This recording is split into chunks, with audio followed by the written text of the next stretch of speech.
का हो तू टिकटॉक चलावे लो का? हाँ चलाई ले तो का है। सुनो ना हमरा से बियाह करबू? यही रूप रंग पर हरे जवान रूप रंग बा तारा सामनो ही नहीं बा। सुनो ना नाइट में तो हर वीडियो देख देख के कितना पॉइंट बदल दे। कौन लो बियाह प्लीज? भगवा की ना हम सुतेले सोफा पर तू सुतेला तरई पर आ कथी पर बियाह करी तहरा ये टूटल फाटल मरई पर। I am TikTok star.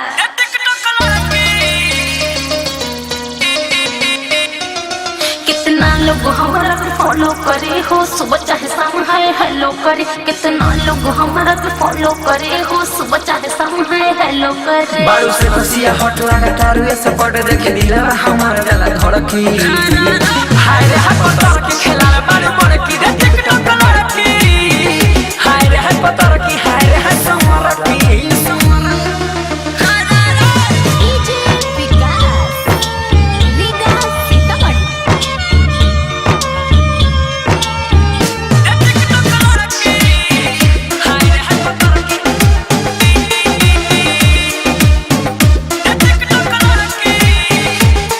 एक बेर खाली ठुमका लगा दिहिले कितना लड़कों के पगला दिहिले। यार तो हर भावे रतियों में जगावे जादू बर लगा तारू तू तो बड़की। हाय रे हाय पतर की खेला बारू बड़की रे टिकटॉक लड़की। हाय रे हाय पतर की हाय रे हाय समर की। नहीं मानेगा तू।